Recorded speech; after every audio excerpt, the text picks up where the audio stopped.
Welcome to Tucker Carlson Tonight. Happy Monday. Well, the Green New Deal has come, believe it or not, to the state of Texas. And we're here with the report. How's it working out so far?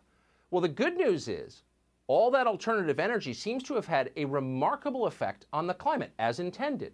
Last night, parts of Texas got to temperatures that we see in Alaska. In fact, they were the same as they were in Alaska. So global warming is no longer a pressing concern in Houston. We've solved that problem. The bad news is they don't have electricity. The windmills froze, so the power grid failed. Millions of Texans woke up to boil their water because with no electricity, it couldn't be purified. The ironically named Electric Reliability Council of Texas, which oversees the grid, had no solution to any of this. They simply told people to stop using so much power to keep warm. So in Houston, hundreds of shivering Texans headed to the Civic Center like refugees to keep from freezing to death. Some people in Texas almost certainly did freeze to death today. That's what happens when it gets that cold. Later this week, we'll learn just how many more as they tried to keep warm with jury-rigged heaters and barbecues and car exhaust. That happens every time. When the power goes out, even advanced societies become primitive and dangerous. People die. We've seen it happen repeatedly in California for years now. Rolling blackouts in a purportedly first world state that is slipping steadily into chaos. But in Texas? Who saw that coming? And not just because Texas is mostly Republican. If there's one thing you would think Texas would be able to do, it's keep the lights on. Most electricity comes from natural gas, and Texas produces more of that than any place on the continent. There are huge natural gas deposits all over Texas. Texas is an oil and gas state, famously. Running out of energy in Texas is like starving to death at the grocery store. You can only do it on purpose. And Texas did.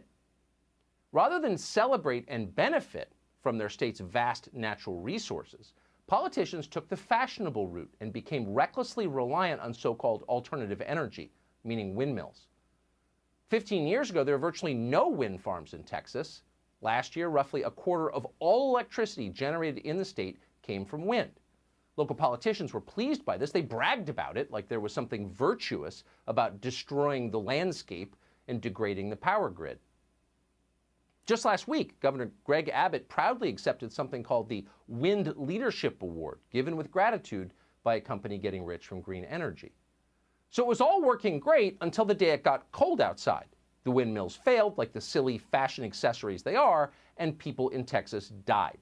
A lot more of them than died at the Capitol on January 6th, by the way, just for reference.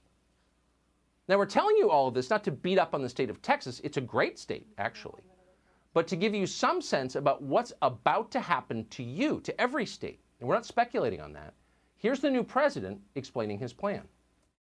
In my view, we've already waited too long to deal with this climate crisis. We can't wait any longer. That's why I'm signing today an executive order to supercharge our administration's ambitious plan to confront the existential threat of climate change. And it is an existential threat. Just reading the script. Climate crisis, existential threat, ambitious plan. You hear those phrases a lot, and you'll notice that they are all suspiciously non-precise. So what do they mean for you? Well, they mean higher energy prices for starters. Gas is already up, in case you haven't noticed. Electricity will follow. Higher costs hurt the weakest. Inflation always does. But it's worse than that. Green energy inevitably means blackouts. And someday that may change as technology progresses. But as of right now and the current state of technology, that is true. Green energy means a less reliable power grid, period. It means failures like the ones we're seeing now in Texas. That's not a talking point. It's not a political slogan. Say it. Again, that is true. It's science. So, of course, they're denying it. Here's a new climate czar taking a quick break from spewing carbon in his private jet to lecture the rest of us about a topic he personally knows nothing about, private sector jobs and how more windmills are going to generate tons of them. And the President of the United States has expressed in every comment he has made about climate the need to grow the new jobs that pay better, that are cleaner. That, I mean, you know, you look at the consequences of black lung for a miner, for instance, and measure that against the fastest growing job in the United States before COVID was solar power technician. Similarly, you have the second fastest growing job pre-COVID was wind turbine technician. This is happening. This is happening. So hear us, please, America's mistreated working class. John Kerry has a plan for you. Settle down. John Kerry's here. Now, the old plan, you'll remember, was coding. They were going to learn to code. All the guys in pickup trucks were going to run the internet after we sent their jobs to China. That was the plan. Learn to code. Guys in T-shirts. In the end, of course, we just imported people from China to code. So that didn't actually happen. But John Kerry has another idea. High school educated rural people are going to be wind turbine technicians. So what they used to do with transmissions, whatever it is that was, they're going to do with windmills. Put bearings in them or lube them or something. So everybody wins. Now, it's possible that John Kerry actually believes that. Maybe he's never been within 20 feet of a wind turbine. Possible. He definitely doesn't live near one. They don't have wind farms in Aspen or Martha's Vineyard, and they're not getting them. John Kerry himself once fought to keep wind farms out of sight of his summer house on Nantucket. Well, that's hypocritical, you might say. Yeah, obviously. But it's not surprising. People who support wind farms, as a rule, live very far from wind farms. People who live near wind farms have a totally different view. And why wouldn't they? How would you like a massive power plant in your backyard, humming and buzzing and chopping up birds? That's what a wind turbine is. If you're ever in rural America, go see one for yourself. You'll be shocked by how awful it is once you get up close. Your first thought may be, this is supposed to be good for the environment?